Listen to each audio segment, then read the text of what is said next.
Comment apprivoiser l'enfant intérieur par le biais des contes? C'est la question d'aujourd'hui. Alors j'ai fait plusieurs vidéos autour du concept d'enfant intérieur en lien avec les contes, donc tu pourras les consulter. À la fin de cette capsule, tu trouveras la proposition de les visionner d'ailleurs pour compléter le sujet. Donc ce qu'ont en commun le conte de fées ou conte merveilleux et l'enfant, c'est le merveilleux, le miraculeux. Aussi, dès qu'on raconte des contes merveilleux à un adulte, pas trop fermé quand même évidemment, eh bien l'enfant, lui, son enfant intérieur, il pointe irrésistiblement le bout de son nez en principe. Incrédule peut-être, timide parfois, avec le besoin d'être accompagné souvent, car c'est tellement loin dans la mémoire, et c'est tellement recouvert aussi de poussière, de conditionnement et d'automatisme, mais ce n'est pas mort. Voilà. Donc l'enfant intérieur, le puer aeternus, l'enfant éternel, il se régénère, il renaît. Tu verras dans les autres vidéos cette notion de puer aeternus. Il est juste endormi, donc comme dans La Belle au bois dormant, la princesse, elle ne fait que dormir. Voilà, il y a une haie d'épines pour la rejoindre, mais une fois le désir réveillé, eh bien le chemin s'ouvrira de lui-même. Il n'en faudra pas beaucoup le moment venu pour que la princesse se réveille.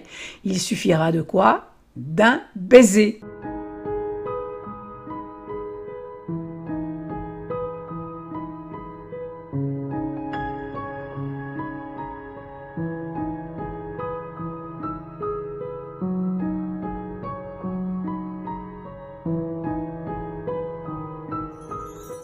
Voilà. Comment réagissent les enfants quand on leur dit qu'on va leur raconter une histoire, par exemple? Eh bien, ils sont partants immédiatement, et rien de mieux d'ailleurs pour les tenir silencieux un bon moment. Comme s'ils étaient endormis, et que tout le royaume en faisait autant. Ensuite, qu'est-ce qui se passe à la fin du conte? Eh bien, il y a un moment de silence, comme des points de suspension. Les enfants étaient dans leur monde, outre-temps. C'est le monde de tout possible. Il faut leur laisser le temps d'ailleurs de revenir ici et maintenant. Ensuite, les questions et les réflexions fusent de toutes parts de leur part. Ils ont leurs mots à dire, ils veulent partager leurs émotions, leurs sensations. C'est la fête et tous veulent prendre la parole. Ils n'analysent pas, ils s'expriment subjectivement. Et si peu contiennent à disposition des crayons de couleur ou de la peinture, et qu'on leur propose de dessiner, ils vont avec plaisir mettre en forme ce qu'ils ont vécu vraiment. Ils vont donc passer à l'action et mettre en acte les émotions que le conte a suscitées.